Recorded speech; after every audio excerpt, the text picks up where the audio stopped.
Assalamualaikum warahmatullahi wabarakatuh. Shalom, Om Swastiastu, Namo Buddhaya, dan salam kebajikan bagi kita semua. Selamat pagi, perkenalkan saya Devina Putri Vaida dengan NIM 1100001241200095. Saya merupakan mahasiswa program studi Sarjana Hukum Fakultas Hukum Universitas Diponegoro dari kelas Hukum Pelayanan Publik, kelas K, yang diampu oleh Bapak Dr. Kadip Cahyo Susilo Wibawa, SHMH.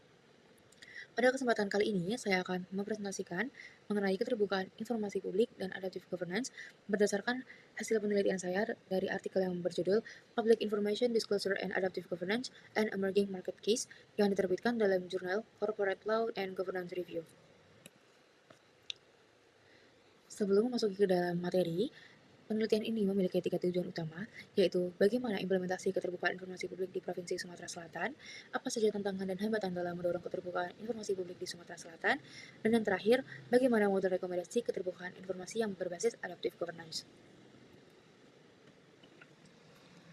Memasuki ke dalam materi, pada tahun 2018 sampai tahun 2020, Komisi Informasi Provinsi Sumatera Selatan mencatat terdapat 209 kasus sengketa informasi.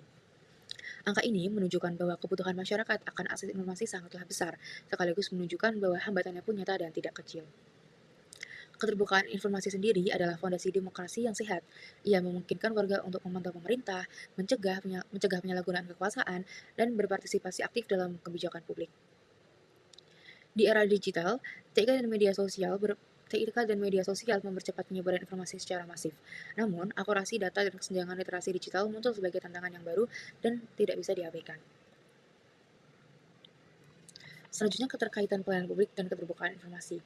Dasar hukumnya adalah Undang-Undang Nomor 14 Tahun 2008 tentang KIP yang mewajibkan setiap badan publik untuk menyediakan dan mengumumkan informasi secara proaktif kepada masyarakat. Yang kedua ada Undang-Undang Nomor 25 Tahun 2009 tentang pelayanan publik yang menjamin hak warga atas pelayanan yang transparan dan akuntabel. Kedua undang-undang ini menegaskan bahwa keterbukaan informasi adalah kewajiban konstitusional, bukan pilihan pemerintah. Kemudian titik temu, pelayanan publik yang berkualitas tidak bisa dipisahkan dari keterbukaan informasi. Ketika masyarakat memiliki akses informasi yang memadai, mereka dapat mengawasi kebijakan, menuntut pertanggungjawaban pemerintah, dan berpartisipasi aktif dalam proses demokrasi yang kemudian menjadi subjek bukan hanya objek kebijakan. Yang terakhir, adaptive governance. Adaptive governance menekankan kemampuan pemerintah untuk merespon perubahan secara cepat dan fleksibel. Dalam konteks informasi publik, hal ini berarti bahwa pemerintah harus terus menyesuaikan sistem, kapasitas, dan teknologinya. Tujuannya adalah agar keterbukaan informasi menjadi bagian dari budaya dan tata kelola, bukan sekedar program jangka pendek. Selanjutnya, implementasi keterbukaan informasi di Sumatera Selatan. Yang pertama ada ketepatan waktu. Informasi harus tersedia saat dibutuhkan warga. Keterlambatan menghambat pengambilan keputusan dan mengikis kepercayaan publik terhadap pemerintah. Yang kedua, kelengkapan informasi. Informasi yang disampaikan harus mencakup berbagai sudut pandang agar publik memahami isu secara menyeluruh. Yang ketiga, keandalan sumber. Sumber informasi yang terpercaya membangun kepercayaan publik. Pemerintah harus memastikan validitas dan pertanggungjawaban atas setiap data yang disampaikan. Kemudian, akurasi data. Data yang salah tidak hanya menyesatkan, tetapi juga merusak legitimasi kebijakan yang diambil. Berdasarkannya, verifikasi adalah keharusan. Yang kelima, gaya komunikasi. Informasi harus disampaikan dalam bahasa yang mudah dipahami agar semua kalangan bisa mengakses dan dimanfaatkan dengan baik. Yang terakhir adalah pemanfaatan TIK. Teknologi memperluas jangkauan informasi, namun harus disertai dengan perhatian pada kesenjangan digital agar kelompok rentan seperti lansia tidak tertinggal. Kemudian hambatan dan tantangan implementasi. Yang pertama adalah ada pengecualian informasi berdasarkan hukum. Beberapa informasi sah dikecualikan atas dasar keamanan nasional atau privasi. Namun, pengecualian ini berisiko disalahgunakan untuk menutup informasi yang seharusnya dapat diakses oleh publik. Kedua, ada manajemen informasi belum terintegrasi. Informasi tersebar di berbagai dinas tanpa sistem terpadu.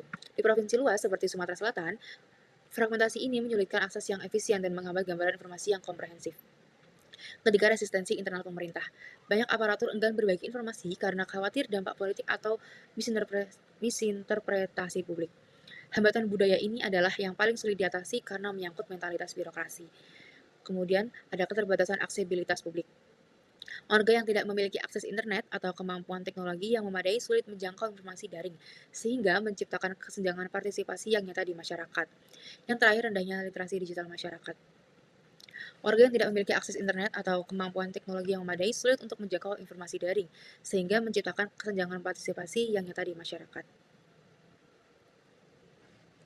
Kemudian model rekomendasi berbasis adaptive governance. Yang pertama, kolaborasi. Keterbukaan informasi tidak bisa dicapai pemerintah sendiri. Diperlukan kerjasama aktif antara pemerintah, sektor swasta, dan masyarakat sipil dalam merumuskan, mengimplementasi, serta mengevaluasi kebijakan informasi publik secara bersama-sama. Kemudian fleksibilitas. Pemerintah harus mampu beradaptasi cepat terhadap perubahan teknologi dan kebutuhan masyarakat. Kemudian pendekatan yang kaku dan birokratis tidak akan efektif di era informasi yang terus berkembang dan berubah. Kemudian pembelajaran. Perbaikan kebijakan hanya mungkin jika pemerintah bersedia belajar dari keberhasilan maupun kegagalan masa lalu. Siklus evaluasi dan perbaikan yang berkelanjutan adalah kunci dari tata kelola yang benar-benar adaptif. Ketiga pilar ini kemudian dijabarkan dalam 5 strategi konkret. Yang pertama ada inklusivitas informasi, kemudian sistem terintegrasi, kurangi resistensi, tingkatkan aksesibilitas, dan terakhir ada literasi digital.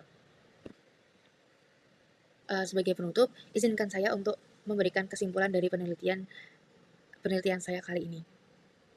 Penelitian ini menunjukkan bahwa meskipun Komisi Informasi Provinsi telah dibentuk dan pemerintah berkomitmen pada 6 indikator implementasi, namun masih terdapat gap signifikan antara kebijakan dan praktik di lapangan. Hambatan utama meliputi resistensi internal birokrasi, keterlambatan aksesibilitas, dan rendahnya literasi digital masyarakat. Sebagai solusi, peneliti merekomendasikan model adaptive governance berbasis 3 pilar, yaitu kolaborasi, fleksibilitas, dan pembelajaran yang dituangkan dalam 5 strategi, yaitu inklusivitas informasi, sistem terintegrasi, pengurangan resistensi, peningkatan aksesibilitas, dan penguatan literasi digital. Temuan ini mempertegas urgensi implementasi nyata pada Undang-Undang KIP Nomor 14 Tahun 2008 dan relevansinya bagi hukum pelayanan publik di Indonesia. Sekian presentasi yang dapat saya sampaikan. Saya memohon maaf apabila masih terdapat kesalahan dalam pemilihan kata, dan saya ucapkan terima kasih. Wassalamualaikum warahmatullahi wabarakatuh.